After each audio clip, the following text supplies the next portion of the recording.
discuss a few negatives and caveats that I want you to be aware of. And lastly, we'll talk about incentives for adopting this technology. And I'll share with you late breaking news from the Hingham Municipal Light Plant, General Manager Paul Hinu, basically that they are seriously looking at rebates for this technology. Currently, they offer none. So that would be very encouraging.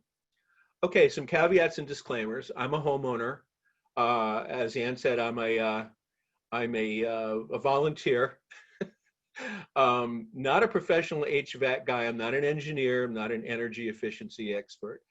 One of the most important things that I think you should take away is if you are evaluating at all a new system, I advise you to start with a free energy audit. And if you live in Hingham, you're going to be dealing with Energy New England, and their numbers right there. For towns, if you don't live in Hingham, for towns without a municipal electric company, you're being served by the so-called investor-owned utilities. You call Mass Save. They basically come in and do the same thing. The staff of these outfits are well-trained, they're experienced, knowledgeable, they're very helpful. They'll give you options and advice that are really tailored to your house and what your goals are and what your finances are.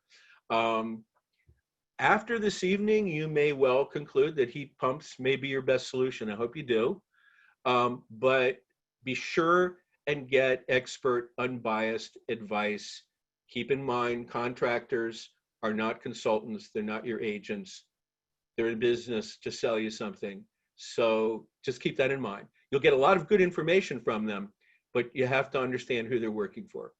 And again, don't forget the simple stuff. Insulating, sealing air leaks, replacing light bulbs with LED bulbs. Those are all things that I'm still working on, and I'll talk about that a little bit further. Okay, what are air source heat pumps? They're essentially electric-powered compressors that very efficiently use the properties of very cold gas refrigerants under varying pressures. And depending on the pressure, they generate either heat or cold. It works very much like an air conditioning compressor, which I think is the thing that we can all relate to. In heat mode, they reverse the process. The heat pumps are typically located outside. Inside the house, you have units that are called air exchangers or mini splits, and we'll look at some pictures in a minute, so it'll make it more concrete for you. And these internal devices blow air across the refrigerant-filled pipes, and that either heats or cools the air. Each exchanger internally is operated by its own remote control, and we'll talk about the kind of flexibility that gives you. Essentially, each room becomes a separate zone. So you really have pinpoint climate control at the moment based on whatever room you're living in, and you don't have to set the whole house to be comfortable. Major advances in this technology over the last 10 to 15 years, like Mitsubishi's Hyper Heat Pump, enable truly reliable heating in New England winters. This used to be a bugaboo, and you may find that some contractors will tell you, oh no, they don't work in really anything below 30 degrees. That's no longer true. These have been tested to 13 degrees below zero. That was the coldest day that they could conduct the test on, and they passed with flying colors. They're not quite as efficient energy-wise, but they get the job done. But you know, how many days do we have that are 13 degrees below zero? This is a wonderful picture that is courtesy of Sustainable Middleborough, kind of one of our sister grassroots organizations. And I just had to include it because it's so succinct. So it shows you basically the process. A super cold refrigerant absorbs heat from the outside air.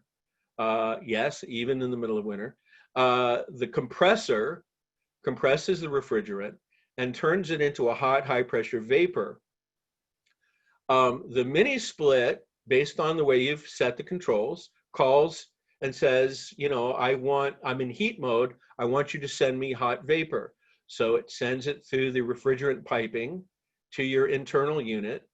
Um, Air is blown across the piping, and it either heats or cools the air, and then the refrigerant is returned back to the compressor, and it's a continuous loop and a continuous cycle.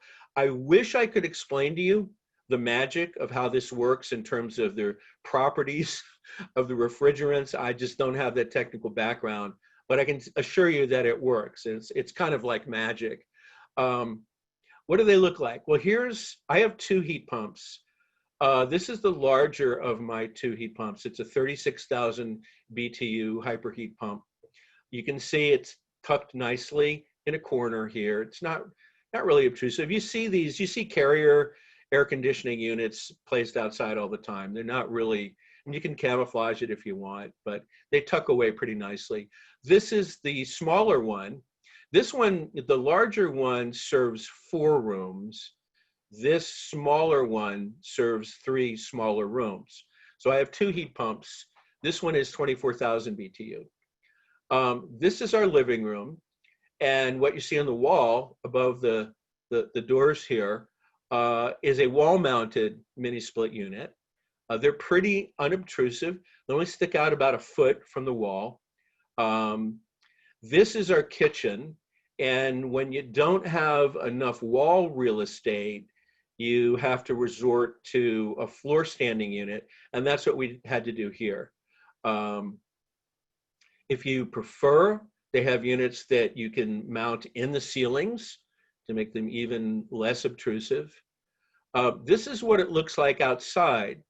They route the refrigerant lines and then across whatever real estate they have to on the outside of the house, and then bring it inside the house. They do their best to try to make it as unobtrusive as possible. This thick horizontal line here, that's actually not one of the pipes. That is an awning that's rolled up. So, and this is what it looks like on the rear of the house. So you can see they're pretty neat. They do a neat Siemens-like job of installing them. This is in the basement. This is called a branch box. And not all the contractors are up to speed on this, but it's like a big manifold. You have an input coming in here from the compressor, and then you have lots of takeoff ports that then send refrigerant out to the mini splits. And it just gives you a lot more flexibility in routing. Most of my routing actually happens in the basement, and it's tucked up under the beams. So it's very neat. It doesn't intrude into the living space or the head space. Works very well. This one, if you see, let me bring it back to the larger heat pump. Here, you don't see any takeoffs. You don't see any lines coming out of this. The reason is they're coming out of the rear, and they're coming here into the branch box. So it's a very neat, efficient installation. And then these are routed internally to go to the rooms where the mini splits need to be serviced. So John, we have a question, and I think it's timely given that you just reviewed your branch box. Janice is asking if you can use a heat pump to blow hot air through existing air ducts in the house. Does that serve a similar function?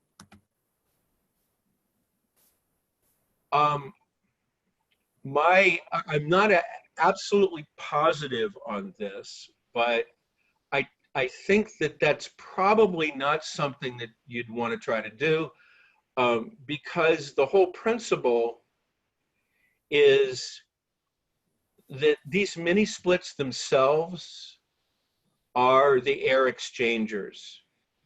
Okay, so in effect, they're doing away with the need for ducts. Ducts would only make sense if you're heating or cooling high volumes of air, and you've got a fan air exchanger either located in the basement or your attic where the engine of your system is, and it would blow that air through ducting, the mini split approach does away with the need for ducting. So,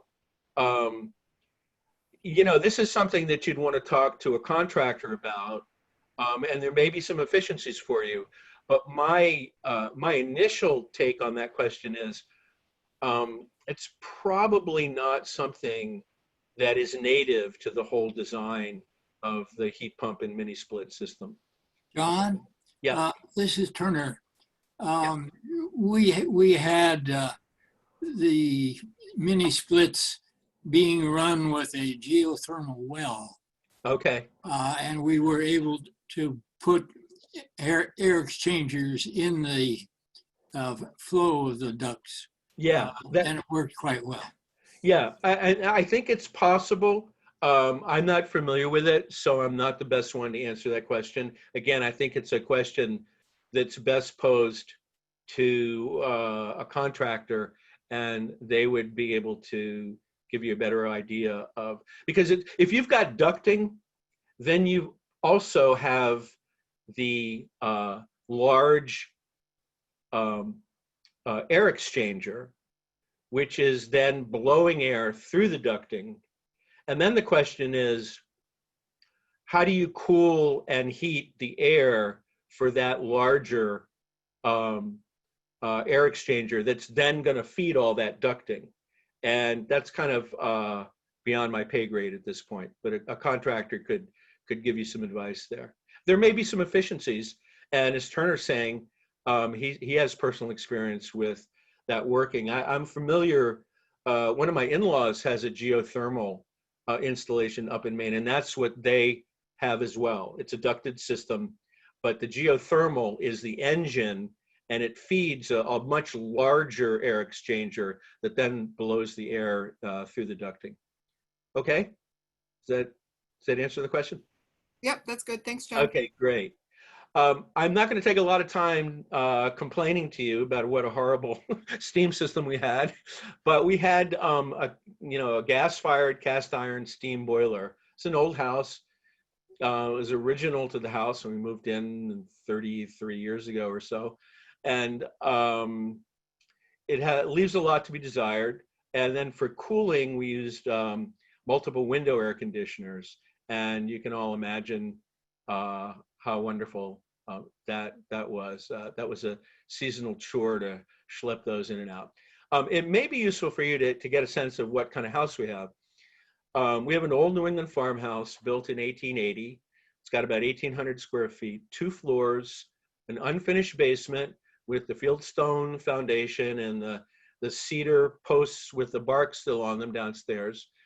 And we have pull-down stairs to the attic, which we use for storage. Very, very limited closet space, nothing available for duct work. The basement has a very low ceiling, so to install duct work down there would have been very invasive and would have really dramatically cut the extent to which you could use the basement. 2 of the 8 rooms in the house do not communicate with either the basement or the attic, so running ducting would have to occur outside. As I'll discuss, a couple of the contractors kind of finessed what they would do with those 2 rooms. This is probably the case that everybody has in their houses. Several rooms have unique heating and cooling characteristics. For instance, we have a bedroom that has tremendous solar gain, and then a bedroom on the other side, not so much at all. So if we had just one zone for the second floor, you'd constantly be trying to play that, and it's difficult. For me, I've always been concerned about fire safety. It's an old wood frame house built in 1880. Plus, we had put solar panels on our roof in 2017, and we qualified for the $5,000 electricity credit for solar panels from the Hingham Municipal Light Plant. So I wanted to take advantage of that. If I had not installed heat pumps, it would probably have taken me 8 to 10 years to work down that credit. And so having it up front helped with the initial affordability of the system. And we were self-financing this. We're on a limited budget. The steam system developed a huge crack. They rust out. They're basically just big hunks of cast iron. And that happened late in the heating system. We were able to nurse it through to the end, but I knew I had to do something by the upcoming fall. And I think a lot of people may find themselves in that kind of decision mode where something breaks. So it's a break, fix, or replace kind of decision. Let me talk for a minute about the proposed solutions, because I think that's very instructive. Two prominent contractors specified variants of the old standbys, gas-fired furnaces with air conditioning compressors, and they would locate one in the basement, one in the attic, with the kind of air exchangers that Turner was referencing, big fan, big ductwork, big manifolds feeding multiple ducts, extensive ductworks, holes in the ceilings and floors for registers. They never did really get specific about those two rooms I talked about. What about my $5,000 credit? I want to use that. Their bids were, hold on to your hats, $56,500 and $37,350. That's a lot of money and way more than I could self-finance. The four other contractors that I contacted, they were Mitsubishi installers, approved installers. And they came in and gave me estimates for heat pump solutions. And the bids, again, were surprisingly wide, and I'll explain why in a minute. But one bid came in at $42,000, almost $500. Another one was about $30,000. Another one came in at about $23,000. The winning bid came in at $22,800, and that was Coastal Heating and Air Conditioning in Quincy, and they were great. So what they suggested, what they proposed, were, as I showed you, the two heat pumps, a large one serving for the larger rooms in the south side of the house, and then a smaller one for three smaller rooms. The branch box that we talked about, 4 wall mount internal air exchangers. In 3 of the rooms, we just didn't have the real estate on the wall, so we had to go with floor mount exchangers. And the final cost that Coastal came in with was $22,390. This is one of the most beautiful parts of this, is that it only took them 1 day to install the whole thing, to get it operational. And they didn't show up at 5 o'clock. They came at like 8 o'clock in the morning, and they were done by 6:30. Great crew, very efficient, knew exactly what they were doing.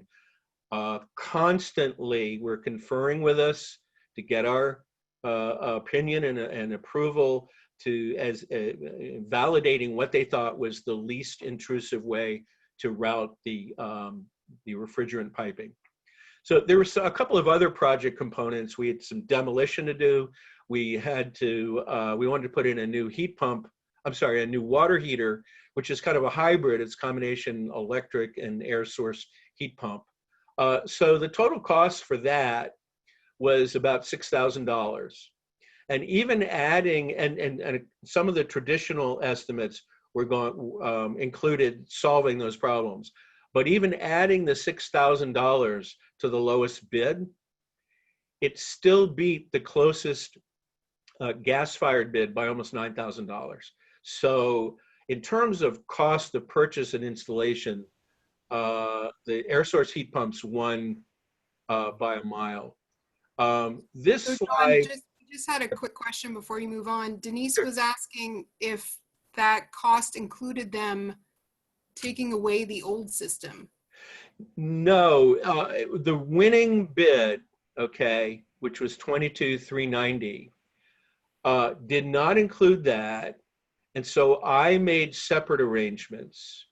I had, excuse me, I had a demolition contractor come in. It cost me $2,000. And we had to rent a dumpster. And they ripped out all the steam piping, the iron radiators. And then I had my plumber install the water heater, okay? So those were $6,000 in additional project costs that I bore outside this heat pump cost of 22,000. The reason I mention it is just to compare apples to apples in terms of what the bids were, because again, the closest gas-fired bid included those components, demolition and a new water heater. Okay. And when I add the $6,000 that I spent onto the this bid, 22,390, it still beat the closest gas-fired bid by almost $9,000. Is that? It's a lot of numbers I'm throwing around, but is that clear? No, but it was good. It was more economical for you to kind of take care of that on your own. Absolutely, yes. And just so you know, there, if you have some demolition and you've got a lot of metal to recycle, there are outfits out there. I think one of them is called Everything Metal, that will come and rip it out for fairly short money, like $500, and then they take it away and they recycle it, which is good. And they make most of their money from recycling the metal that they've taken out of your house. So. This would just give you a sense of what I'm calling energy configurations before and after, the uses of energy that we had before heat pumps and after heat pumps. Where we ended up was we've got a cooktop and a dryer, and they use about 3 3/4 therms per month, and that's it. That's the gas that we use, and I'm planning on replacing the cooktop. Turner's inspired me with his information about induction cooktops, so I want to go in that direction. Let's talk for a minute about comparing our utilization and costs for gas and electricity in the before period and the after period. I found that our total energy usage and costs are driven disproportionately by heating. And in fact, what you're going to find is that's the way they size these units. They're driven by the BTUs required to heat efficiently. And then when you switch over to cooling, you find that the system easily can handle the hottest days, because if anything, they're oversized for cooling. This whole analysis was made possible by the fact that 1 therm of natural gas equals 29.3 kilowatt hours of equivalent electrical energy. So that gives me an ability to use kilowatt hours as kind of the common unit of measure comparing gas and electricity usage. So for example, the total therms that we used in 2018 before heat pumps was 1,850 therms. To get the kilowatt equivalent, we multiply by 29.3, and we get 54, almost 300 kilowatt hours or units of energy. And as I said, this enabled me to analyze how much energy we were using and also what the comparative costs were. So the two comparison periods, before and after heat pumps, I'm calling period 1 2018. It was October 2017 through September 2018. I picked those months because we installed the heat pumps early in October. So I just compared the comparable periods for 2018 and 2019. This is pretty amazing. The total energy used, expressed in these units of kilowatt hours, really decreased dramatically in 2019. Our 2018 usage was almost 2.6 times our 2019 usage. So here's the specific data. 2018, 63,500 units. 2019, 24,520 units. Most of this was electricity. We know electricity is greener than natural gas, and it's getting greener all the time. However, the cost per unit of energy almost tripled. Why? Well, electricity costs more than an equivalent amount of gas. And that is actually a kind of a seductive thing, because if something costs less, you tend not to be as focused on conserving. So we weren't as focused on conserving our energy costs with gas, because gas is cheap. When we moved to electricity, again, the cost tripled. We got a lot more focused on becoming more efficient. even though the heat pumps are plenty efficient. So despite these two, or rather, if you combine these two kind of divergent trends, in other words, dramatic decrease in the amount of energy used, but cost per unit of energy tripling, what that led to was almost a wash. Our costs, operating costs, went up by only about $150. It was about like 3.75% increase. So here are the metrics here for 2018. We spent 4,000 and some change. 2019, we spent about 4,200 and some change. So as I said, the increase is about $150. The electric heat pumps also cool, so they replaced the window air conditioners that are used. And you know, at least a couple of times over the last 10 years, I've had air conditioners die, and you know, I have to run up to Lowe's and buy an AC and bring it back and install it. So no more doing that. No more. That's a cost item that's eliminated.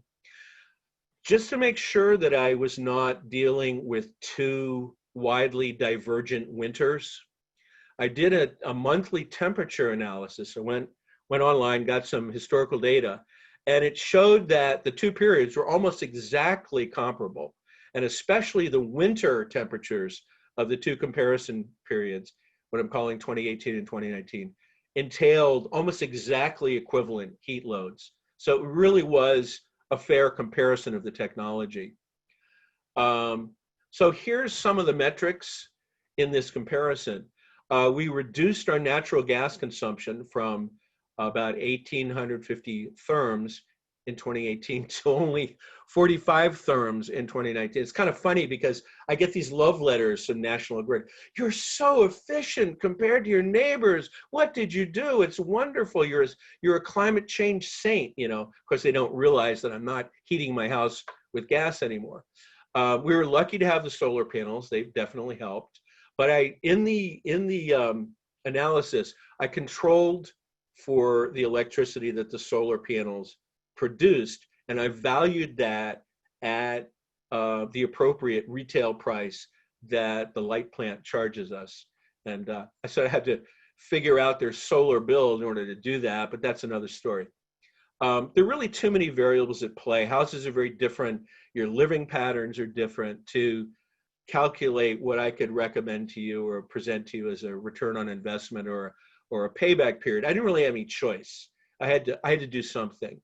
But in an all-in mode, okay, all costs in, the heat pump system really won in terms of overall dollars. And I mentioned the $9,000 that was the spread between the least expensive gas-fired solution and the heat pumps that I went with. And so, you know, even if you look at that over 30 years, that's $300 a year. So even with a modest increase of $150 a year, when you add in that $300 a year savings, in effect amortizing the savings, heat pumps still come out ahead. I also qualified for something called alternative energy credits. I'll talk a little bit more about that. And that they further shifted the cost picture to favor an electrical heat pump solution. This next slide is what I'm most excited about. And this should really be an eye-opener to you. One of our Hingham Net Zero members, Ben Kernan, is kind of an expert, has done a lot of research on online carbon calculators. So I used the carbon calculator that he recommended to me. And I entered one person and my utility bills just to isolate the house, undiluted by occupancy or anything else. And here are the results, okay? In 2018, before heat pumps, we chewed up 12.45 metric tons of CO2, almost 12.5 metric tons. In 2019, with heat pumps, we cut that almost in half. We ended up with a little less than 6.5 metric tons of CO2. And for me, this was probably the most satisfying part of what we did. I mean, I'll talk about how satisfied we are from a comfort level and flexibility, but you know, this is really our carbon footprint because we don't fly anymore. We're vegans. We drive about 2,000 miles a year. We're not doing anything that really registers on these carbon calculators. The house is the biggest explanatory variable of our footprint, and we cut it almost in half. So that's really encouraging. So John, before you move on, I might just weigh in that if you go back one slide, Yep. so this is your household carbon footprint. Yeah. Yes. Just so everybody knows, the average carbon footprint for a Hingham household is about 64 metric tons. Whoa. So John, I mean, with you, your 2018 levels was even incredibly impressive. Well, we don't, as we like to say, quarantining is kind of our lifestyle. So we weren't doing a lot, that was adding to our CO2 footprint.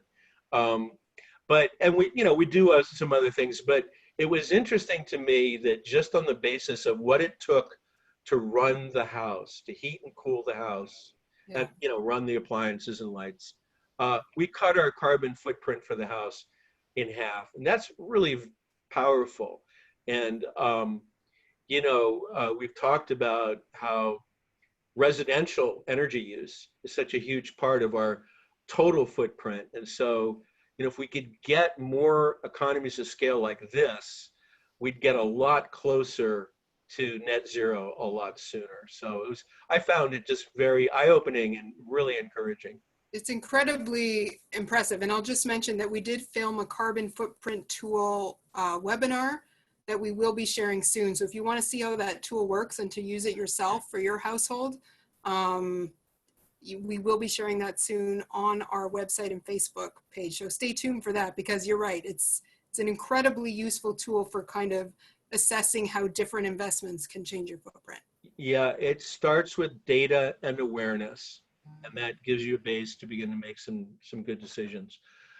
So what are the positives? I'll try to quickly run through these. How are we doing on time, by the way? I'm trying to move through this briskly, but I'm glad we're having some questions as well. We know that our municipal light plant electricity is greener than natural gas, and they're trying to increase their renewable sources. So it's going to get greener as we go on. So it makes sense to invest in an electric solution. I talked about the fact that the air exchangers, or the mini splits, make each room a separate zone. And you can heat, cool, or dehumidify the air with really room-specific flexibility. In fact, I've had to get used to the idea of these mini splits as they're like lamps. When I leave a room, especially in the summer, I turn off the mini split because I'm not there. Why run it? We don't need to run it. And that's just a discipline that you can get into. There's a remote control for each unit. Let me see. Dare I try to turn my screen off here? Well, I'll hold it up here. You can see it. Here's the remote control. Look at all these buttons. There's tremendous flexibility in terms of the mode that you're in, temperature, fan strength. You can control the direction of the airflow. Each unit is programmable. Each of these mini splits can be programmed with optimal settings for night and day. You can, if the unit's blowing directly on you, you can redirect the flow away from you. And I really found that the heat from these is much more gentle than certainly the steam system was. It's not as dry. So it really, you're not sacrificing anything. You're gaining a tremendous amount, I think, just in terms of comfort and flexibility. So John, we have a couple of questions Okay. about the system. Denise was wondering how loud the mini splits are when they're running. Okay, everybody be quiet. I have a system, I have a mini split running right over my head. Anybody hear that? I can't hear it. They're whisper quiet. You literally cannot hear them. That's great. And Chris is asking if you need a thermostat in every room, or I'm assuming it goes by zone, the zones you described. Well, the thermostat, the way to think about that is the thermostat is really built into the mini split because you're instructing the mini split how hot or cool you want that room. And then the thermostat's built into the mini split and it will operate to reach that temperature. That's a good point. You know, if you think about it, a lot of thermostats have what's called a long throw. So you turn the heat up to 70 and you end up with the temperature being 76 for a while, and then it gradually settles down. These are really very precise. If you set this for 70, and I've measured this with separate thermometers, you set it for 70, it's going to get the room to 70. It's not going to get it to 73 or even 72. You're going to get 70 degrees. Was there another question? Nope, we're good to go. Okay. Another positive is that each air exchanger or mini split has an intake filter, and they trap dust and they're treated with antibacterial agents. So the air that you breathe ends up being much cleaner.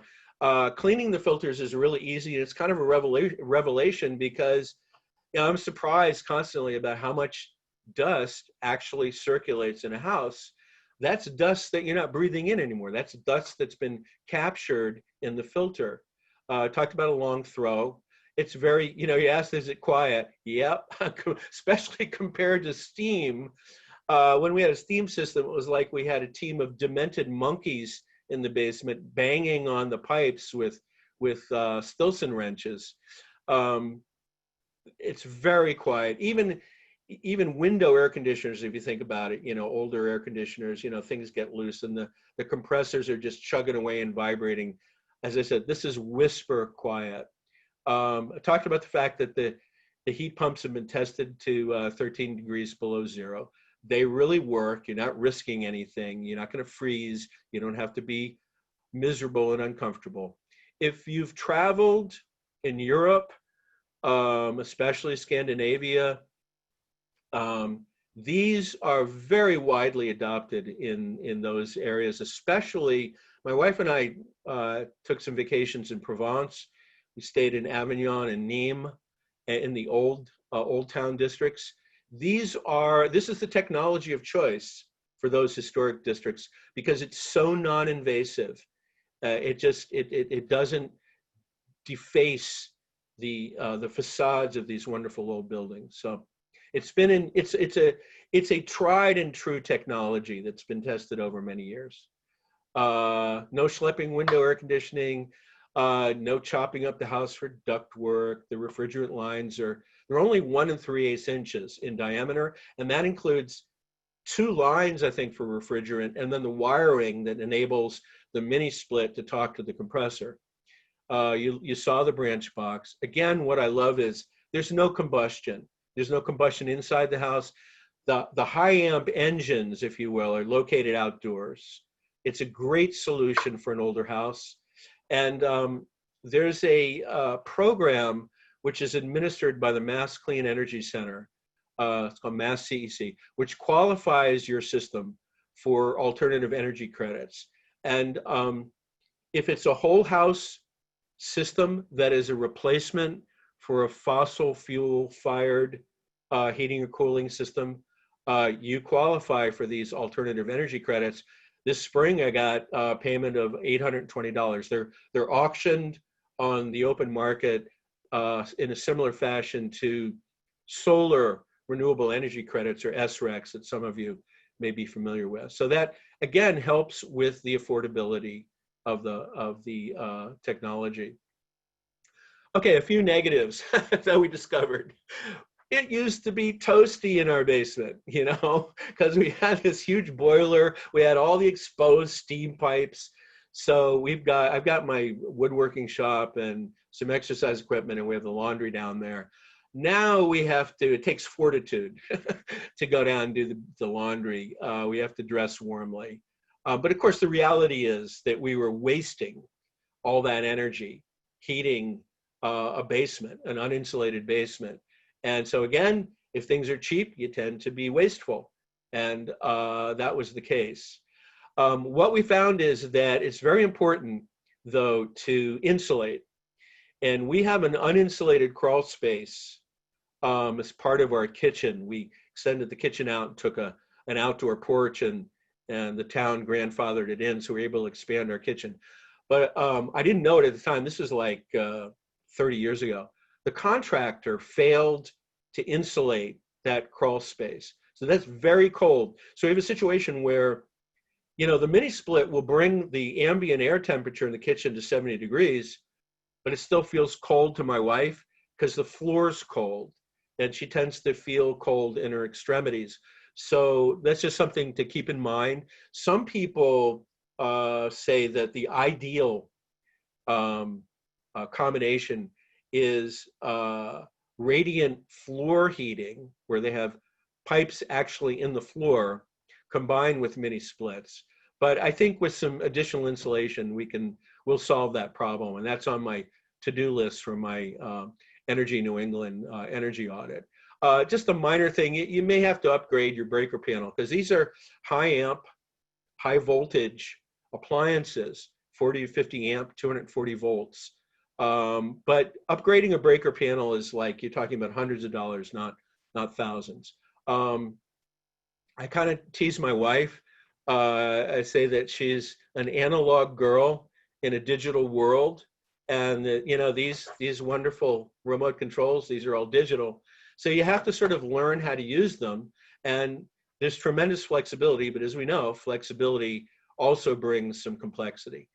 Finally, and one of the contractors really harped on this, said, you're not going to like the appearance. It's going to deface the outside of your house, running all those lines. And this is an old traditional house, and you're not going to like the way that the internal units look. They become subliminal after 15 minutes.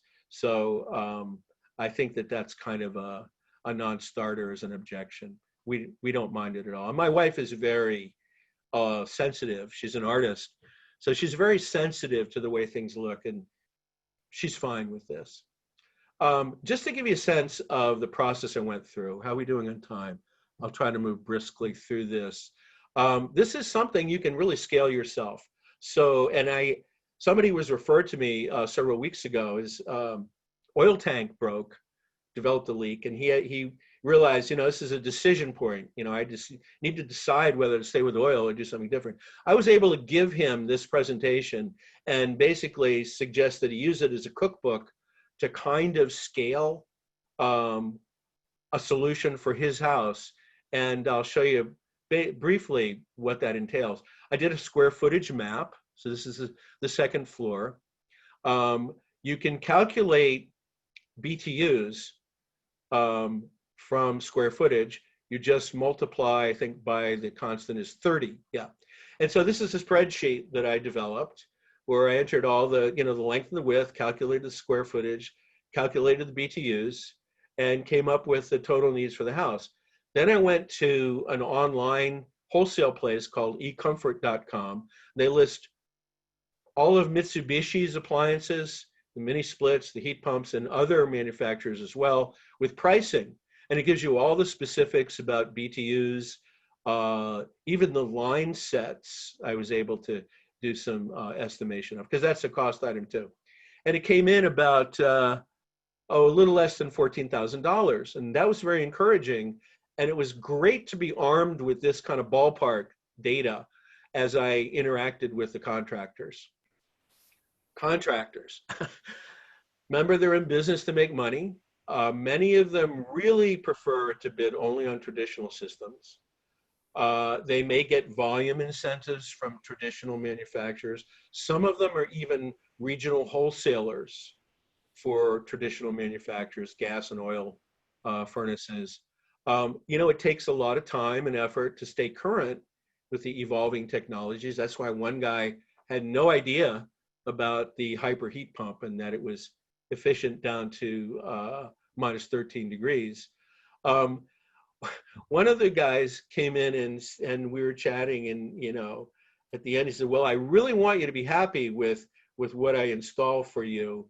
And because what I really want is your annual maintenance contract. And a little light bulb went off in my head, and I said, thank you very much. I understand your business model now, and I understand a lot better where you're coming from. It takes a lot to keep crews trained on heat pumps. So typically, what these traditional contractors do is they'll relegate heat pumps to one-offs. Say you put a room above a garage, and it's too far from your main house to run ductwork or anything like that. They'll do a small heat pump system for you, and they've got one or two guys that are versed enough to be able to do that. So basically, I need to share this with you. One contractor said, these heat pumps are just not appropriate for a whole house solution. I don't want to even get involved with them. I'm not even going to give you a bid on them, which is kind of ironic because the Massachusetts Department of Energy Resources predicates your qualification for alternative energy credits on the fact that you're certifying that this is a whole house replacement of a fossil fuel system. So again, they're not always up on the technology, and they have different incentives. So don't confuse them with consultants. They're not your agents. You can learn a lot from them, but you need to get unbiased information as well. So my next steps are to do what I should have done in the beginning, which is implement the recommendations from my energy audit, and that's more insulation, more air sealing, the more the better. And we'll continue to experiment with nighttime settings for the air exchangers. I promised a couple of things. Hingham Municipal Light Plant, I just exchanged emails with Paul Hinu, the general manager over there today, and he very helpfully pointed out that they are indeed looking at instituting rebates for air source heat pumps. So I guess the word is monitor their website, and I'm sure we'll, if that news breaks, we'll include that as a news item on our website and on the Facebook page. But that's really encouraging. I hope they do that. Talked about incentives. I talked about the alternative energy credits. You can qualify for zero interest 7-year loans to do this. If you do that, the contractors have to be approved and registered with Mass CEC. And again, the whole house solution qualifies you for these credits. Anne has already covered this, I think, in her introduction. And Hingham Net Zero has a lot of good resources, people who have some personal experience with this kind of technology and various strategies for reducing your carbon footprint. So, make use of that, and also talk to your friends and neighbors, get them thinking about it too. So that's it. I'm happy that everybody's able to join. If there are any further questions, we could take some time, a few minutes to further discuss those, but I hope this has been helpful. Definitely, John. And I don't know if you wanted to go ahead and unshare your screen. Okay. If I have to refer back to a slide, I'll do that. Let's see. Okay. I'll share. So we do have a couple of questions here while you're doing that. You have received an $820 credit. Now, was that a one-time thing, or is that a reoccurring credit? That's a great question. A question to which I am still attempting to obtain an answer. I have a call in to my energy credit broker who handles my SRECs, and I'm waiting for a call back. I have an email in to Mass CEC with that very question. So I myself do not know whether this was a one-time thing. Since they're using the size of the system in part to determine how many credits you qualify for. The whole credit structure kind of implies that you will periodically be awarded these credits, but I just don't know. So when I find out, I'll update the presentation, and maybe we can put a little something out on the web on that. Oh, the other thing I wanted to mention before we wrap up is this equipment if it's installed by a Mitsubishi approved installer, has a 12-year warranty on the parts and the compressor. So, and the good news here is this stuff is so modular, it's not all going to break at once. So if you have a mini split that for some reason malfunctions and your installer can't fix it, Mitsubishi will just send them a new mini split unit and they'll install it for you. And it takes like probably an hour to do that. So you've got a lot of redundancy here, and you're not going to have a catastrophic whole house failure. Pardon? Yeah, that's good to know, for sure. Yeah.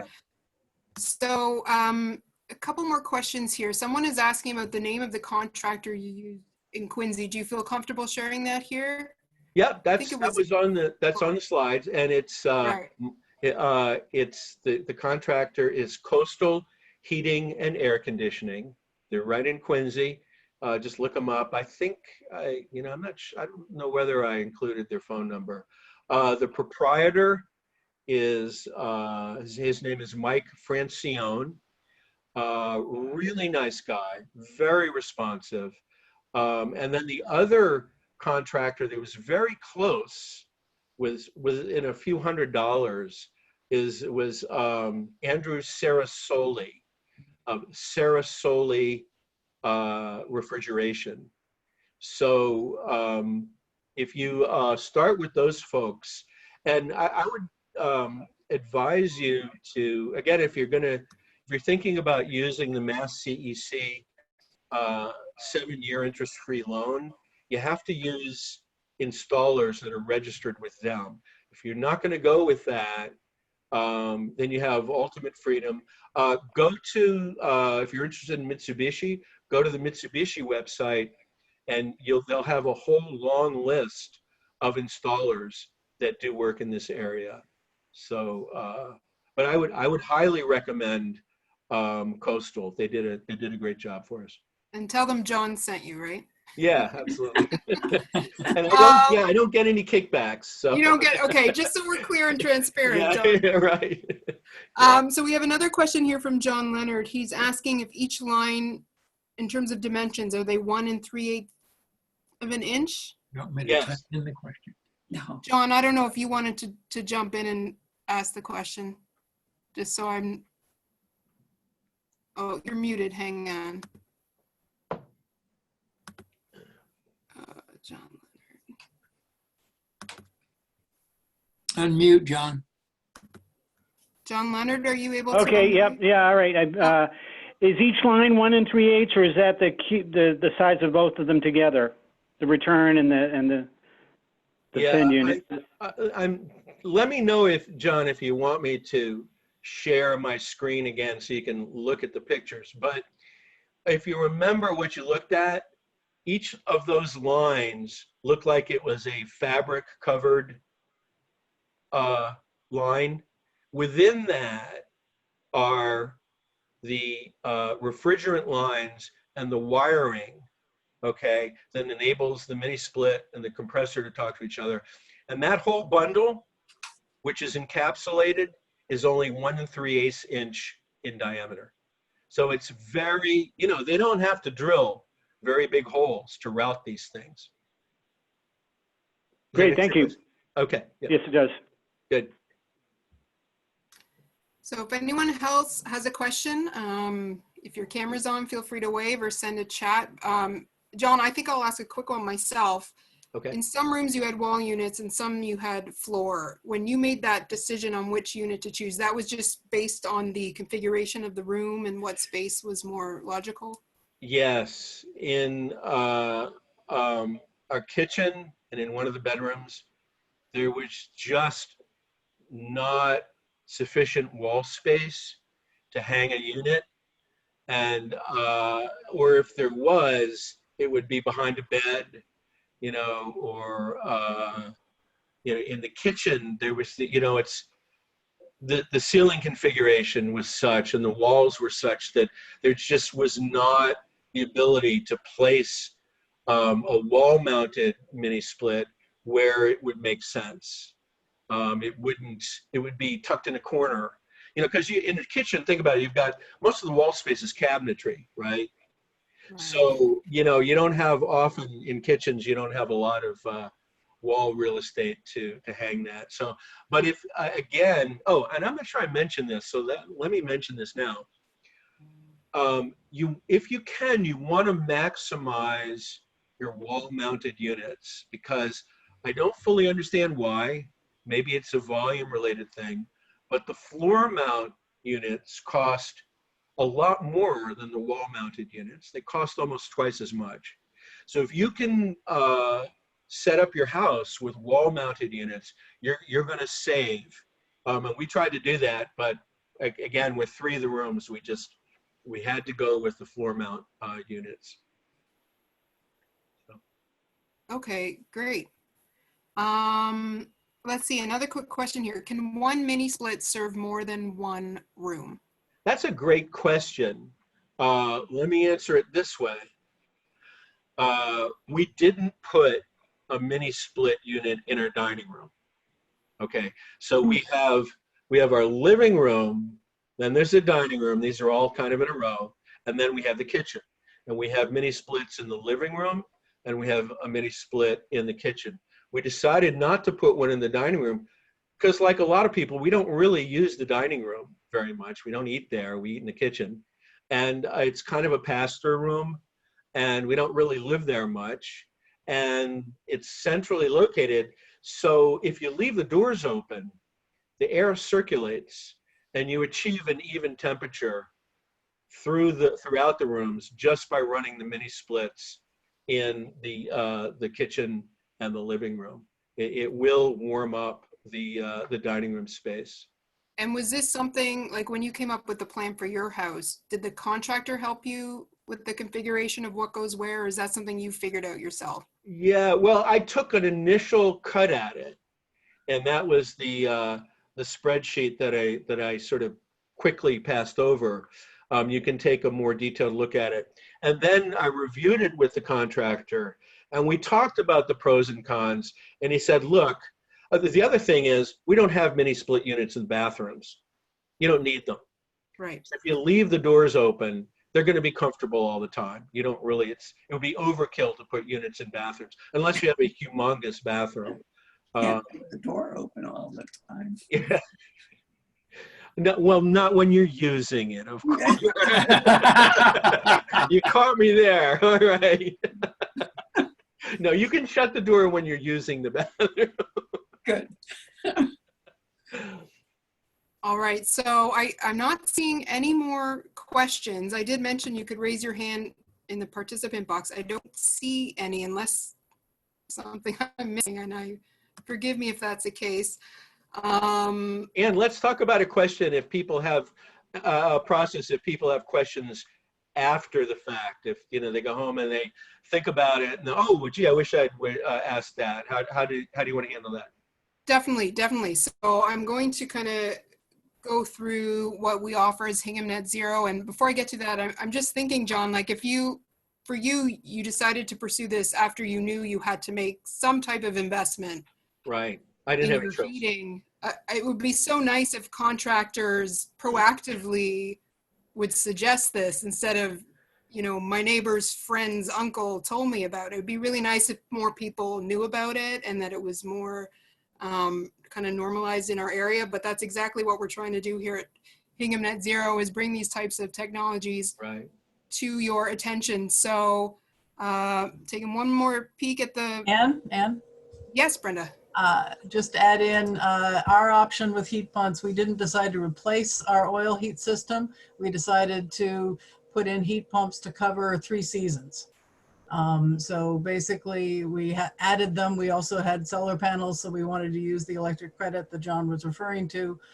So we do have heat pumps and use them spring, summer, and fall. And then in the wintertime, we use our oil heat to heat the house in the morning. And then the heat pumps very easily keep it warm the rest of the day.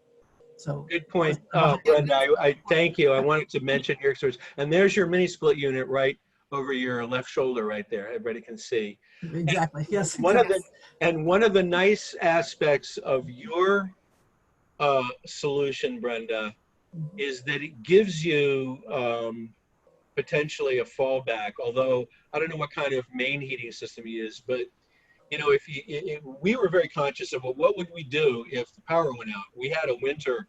Oh, I think this was back in 2016 or before. We had a bad winter and we lost power in our house for 2 or 3 days. Mhm. A neighbor hadn't taken care of their trees, and a couple of trees came down on the wires, and it took them a couple of days to fix it up. Well, you know, we were out of luck with our traditional heating system. Um, as luck would have it, we had decided to install a very small freestanding unvented gas fireplace that basically is like, and I know Turner's going to cringe when he hears me say this. I get the vibes. I get the vibes, Turner. But it's basically like a big gas burner that you would have on your stove. We use it very sparingly. It puts out a tremendous amount of heat. So sometimes when my wife feels really cold, I'll say, "Hey, you want a fire?" And she'll curl up in the chair for 15 or 20 minutes, and we'll put that on, and it's a real comfort item. But when the power went out, we used that to heat our house, and we made sure that we cracked doors and stuff to get enough fresh air in. And we were running, our kitchen. Well, we couldn't run the fan, but we had doors open in such a way to promote circulation. But that kept the house livable, believe it or not, for those 2 or 3 days. So it's a good idea to think about it. Some people decide to install gasoline-fired generators so they can run a few appliances in their heating system. It's always a good idea to think about fallbacks in case you have an extended period of lost power. But that's the only incident that we've basically experienced, and we've lived in Hingham for like 33 years. So we're So going I to have get one rid more of the quick gas question. cooktop, Turner. So, but we're not giving up the fireplace. You're going to have to argue with my wife about that one. All right. All Okay. right, we have one more quick question, John, about maintenance Yeah. before we wrap up. So after your 12-year warranty is over, do you have any sense for what it would cost if you had to replace parts that have worn out? Well, no, I don't. My sense is that as these units get older, you may have some isolated failures. They're not all going to go at once. So if a compressor goes, you've got the whole installed base, and that's a big part of the value of the system. You've got the mini splits involved. You've got the refrigerant lines run. If a compressor fails, it's probably a major part in the compressor. You get a part in, they fix the compressor. It's as good as new. And it's highly unlikely, for instance, that I'm going to have 2 compressors that fail at exactly the same point in time. So look, compared to my steam system, this is going to be hugely reliable because I've had, unfortunately, 2 or 3 boilers fail. And I put forward my own experience and my own mea culpa. I took the path of least resistance. And of course, it happened in the winter. So, you tend to want to do the quick, easiest thing that will get you back up. And so we just had a contractor, swap out a boiler, and it took a day, and we had heat again. That's the beauty of, if you can anticipate and evaluate the age of your current fossil-fired heating system. If it's an older system, you can begin to, anticipate that, it's going to, there are going to be failures. You're going to have to maybe replace a burner. You want to try to anticipate this and be proactive before you're forced to do something. Because if you're forced to do something in the middle of the winter, you're just not going to be able to galvanize the effort that you need to evaluate contractors and get them all in, and then install a new system. So it's really great. And you mentioned you wish contractors are more proactive. I completely agree. I mean, a contractor should be basically telling homeowners, you got an old system and it's really inefficient and it's probably going to fail soon. You ought to start thinking about replacing it with something. And those are the opportunities where you can make a big change. Right. Or even, if you went to replace your oil tank or what have you, if they said, have you thought about, Right. this system? Right. So I think we're going to start to wrap it up. I really want to thank everybody for joining the call tonight. And I mean, this is exactly how we hope to spread the word. Tell your friends and neighbors about air source heat pumps. We want to make sure that everyone's aware of our website, hinghamnetzero.org. We have lots of information there and we continue to populate it every week. John's slides, which we just looked at today, they're already up there. So if you want to go back and review, absolutely go back. Feel free to take a look at those slides and those units and his incredibly low carbon footprint that is just blowing my mind. Now I'm going to go back and audit that, Ann, because you're raising. You're double check it. The rest And of the town. Just so you know, I shared my spreadsheet. It's a huge spreadsheet that I did all these calculations with Jude, Laura's husband. So he's going to pour over it too.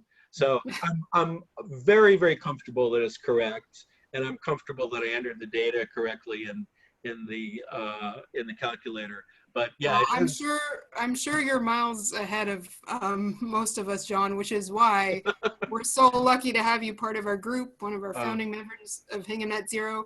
Another thing you can find on the website is links to climate coaching. And if you would like someone like John to walk you through an air source heat pump acquisition, like I said, we're going to be talking about solar panels in the near future. If you want to help with electric vehicles, any number of things, send an email to hinghamnetzero@gmail.com and we will do our best to connect you with someone that can help you with all that. In addition to the website, we encourage you to follow us on Facebook, Hingham Net Zero. We share lots of fun updates there. We share interesting articles, the occasional call for action if we might need your help advocating for something. And of course, if you have any time to volunteer, we're always looking for helpers, whether it's on the forum group or we have a monthly meeting on the third Wednesday of every month, which of course have been over Zoom. And there's lots of opportunities to get involved. Again, it's all run by volunteers who are just really passionate and dedicated about seeing our town reduce its carbon emissions. So I'm going to leave it at that. I'm assuming most of you are on our email distribution list. If you are not, send an email to hinghamnetzero@gmail.com and you will get the link to join our monthly meetings and we will let you know about all our upcoming events. So thank you so much for joining. Please spread the word and big, big thank you to John. I know we spend a tremendous amount of time on this presentation. He's so incredibly knowledgeable and we're very lucky to have him. Well, you're Thank you, quite John. welcome. Great. Thank you. Thank you. All right. Thanks, everyone. Have a great night.